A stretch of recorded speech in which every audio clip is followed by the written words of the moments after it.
आपल्या परिसरातील राजकीय, क्राईम व सामाजिक अपडेट जाणून घेण्यासाठी पाहत रहा स्टार वन न्यूज वर्तमान। तासगाव पोलिसांच्या ताब्यात सराईत गुन्हेगार।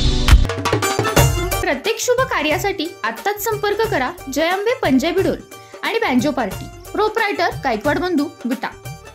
तासगाव पोलिसांच्या ताब्यात सराईत गुन्हेगार। जिल्हा सांगली, तासगाव तालुका, तासगाव पोलीस स्टेशनच्या हद्दीत एक देशी कट्टा व 2 गोळ्या तसेच 8,72,500 रुपयाचा गांजा विक्री करणारे 4 आरोपी पोलिसांच्या ताब्यात। तासगाव पोलीस स्टेशन गुन्हा रजिस्टर नंबर 321/2024 औषधी द्रव्य व मान प्रभावी पदार्थ अधिनियम 1985 चे कलम 8/20/22 दिनांक 1/7/24 रोजी रात्री 11 वाजेच्या दरम्यान तासगाव ते भिवघाट जाणारे रोडवरती पिरनार वाडी फाटा येथे आरोपी नंबर 1 मनोज संभाजी नागणे वय 36 वर्षे राहणार महूद बुद्रुक तालुका सांगोला जिल्हा सोलापूर, आरोपी नंबर 2 ज्ञानेश्वर महादेव काळे वय 30 वर्षे याला 4/7/24 रोजी, तर आरोपी नंबर 3 वैष्णव नाना लावंड वय 21 वर्षे व आरोपी नंबर 4 अजय हनुमंत काळे वय 30 वर्षे यांना 5/7/24 रोजी अटक करण्यात आली। आरोपी नंबर 2 ते 4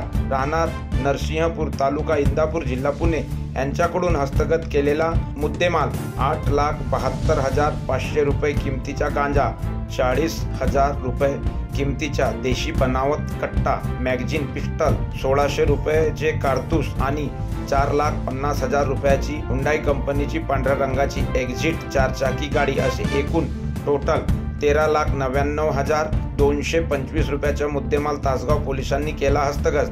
कार्यवाही करणारे अधिकारी व कर्मचारी माननीय पोलीस अधीक्षक श्री संदीप घुगेसो सांगली, अप्पर पोलीस अधीक्षक रितू खोकर, उपविभागीय पोलीस अधिकारी Tasgaon police station Sachin Thorbole, police निरीक्षक सोमनाथ वाघ, पोलीस उपनिरीक्षक राजू अन्नछत्रे व त्यांच्या सहकाऱ्यांनी ही कामगिरी बजावून अंमली पदार्थाची तस्करी करणाऱ्या गुन्हेगारावरती कार्यवाही केल्यामुळे तासगाव परिसरातील नागरिकांमध्ये चर्चेला आले उदाहरण। स्टार वन न्यूज वर्तमान। अशा बातम्या पाहण्यासाठी आमच्या चॅनेलला लाईक, शेअर, सबस्क्राईब करा।